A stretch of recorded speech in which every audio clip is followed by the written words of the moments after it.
Alright guys, today's the day. We are in beautiful Denver, Colorado. It's overcast, but it's starting to warm up. Sun's peeking through. And today we're doing this manifold swap onto the old 91 XJ. Pretty crusty old stuff, low mileage crusty old stuff though. Alright, and this is what we're getting. Alright, the intake manifold swap.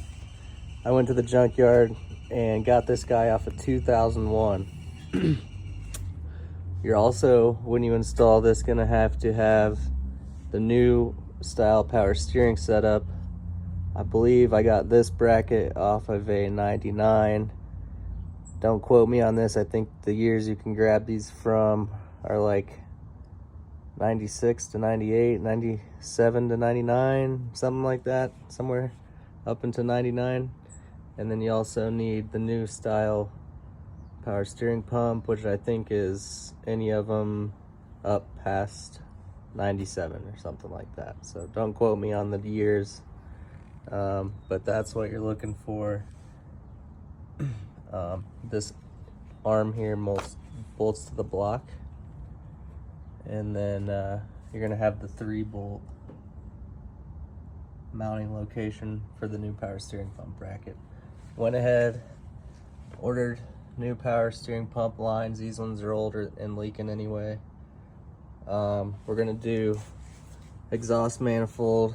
The other one's cracked, so it's already leaking, so we're just gonna do that while we're doing this guy. And this is what we're working with. I already took the air box out. I'm gonna go ahead and also degrease and just clean this up while we're in here, while we got all this stuff out. And just undid some vacuum lines, pulled the air box out. Nothing crazy yet. 10 millimeters on the throttle assembly lines, cables, and we'll keep getting after it.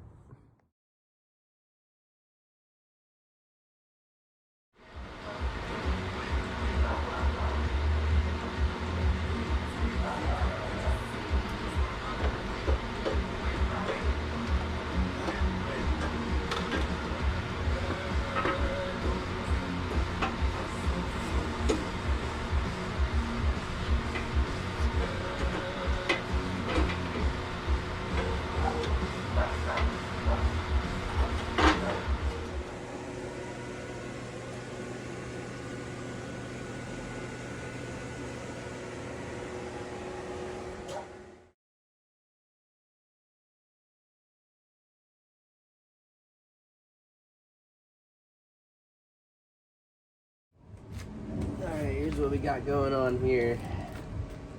Old fuel injector rail, new 4-hole upgraded injectors. Took this to the bench grinder that had a wire wheel on it, so it looks a lot better, not all rusty anymore. And I've been doing that with every piece of hardware that's been coming off of this thing, totally cleaning them up. So it's all looking really good. Getting to the power steering lines. Looks like we got 2 O-rings that go on the end here, and on this one I'm missing one, so that means it's probably still stuck in the pump. I don't know, I think this is the axle end, so I'll need to make sure I get that out of there before I put the new one in, so we don't double stack them. The fuel injectors have these clips on them. I'm gonna reuse these. I watched a video of a guy that didn't have them. He said that your plugs just pull right off, and that's definitely not the case. These clips hold your injector plugs to the injector, so I'm gonna put those back on. And that's where we're at. Injectors are going on real easy. Just do a little bit of white lithium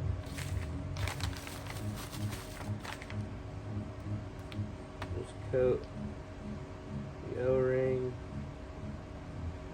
pretty good. Little in here. And then we'll just pop it right in it. No problem.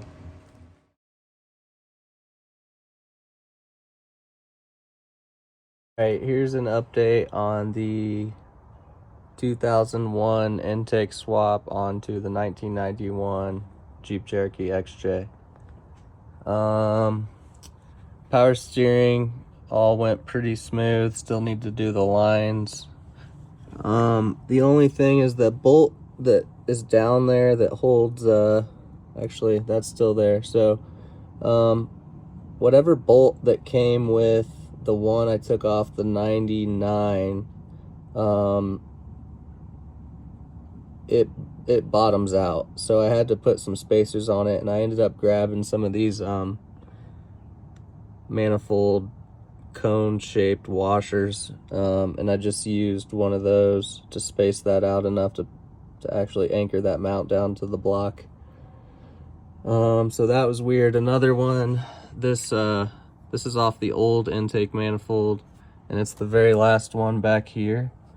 It also bottoms out.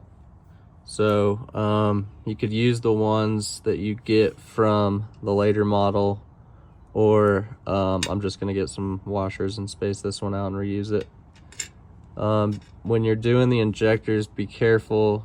The plugs all have these rubber seals in them, and if you can tell if they're in there because they're real tight.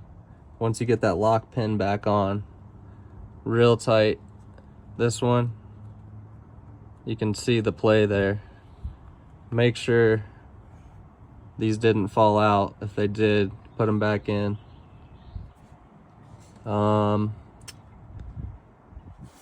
Other things I've noticed, all these vacuum lines probably gonna be too short here to get anywhere. I'm gonna need to use these guys. This is gonna come out for the other one. We're short on vacuum line. Gonna have to run to the parts store, get some vacuum line, to make all this work again. So not a big deal, just gonna proceed with what I got for now. Finish the exhaust down there at the collector, do the power steering lines, hook all the wiring back up. I think all this stuff's gonna reach just fine. No issues with the wiring, any of the clips, nothing like that. Just the vacuum hose stuff is the stuff you're gonna need to extend. O2 sensor wire's good. That's pretty much it. All the snags so far.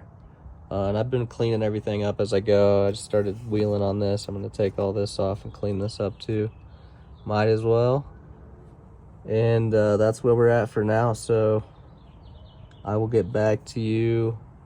Looks like just another thing here. This is the bracket that was already on the fuel lines. I just didn't use that back hole.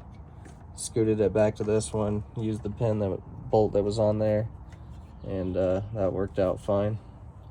Polished the fuel rail up as well. So check back in here in a minute. Also, the belt not gonna work. Not gonna work. Fits on there, but it will not go around the idler. So gonna have to measure that out. One tip to this line right here. Leaking fuel. That's it. All back running. Biggest thing you gotta fiddle with on these is all the vacuum lines. All this stuff, you're gonna have to run to the parts store, get a bunch, take all the hoses that you took off, get all the right sizes. You're gonna have to make all these vacuum lines work. That took the most time. And then also, I had a leak down here on this fuel line. It's kind of hard to see. It's right, focus on it, right here. So I went and bought one of those repair kits that has this plastic line on it, but I went ahead and cut that off and got some 3/8 fuel line because this was already at a pretty weird angle, and that plastic hose was already starting to kink. So this is a lot better option. We don't have any leaks anymore, and I've been smelling gas on this thing for a long time.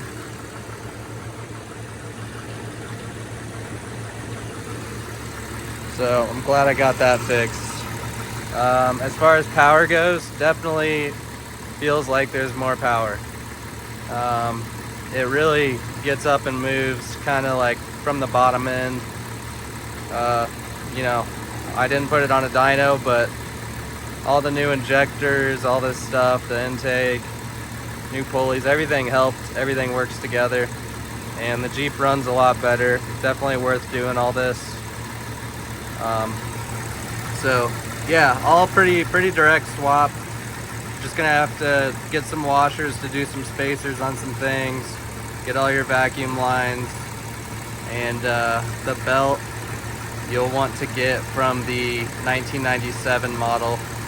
And you also want to delete the upper pulley that used to be right there, the upper idler. That goes away, and then we're just running kind of a V configuration now. So that's the swap. Turned out good.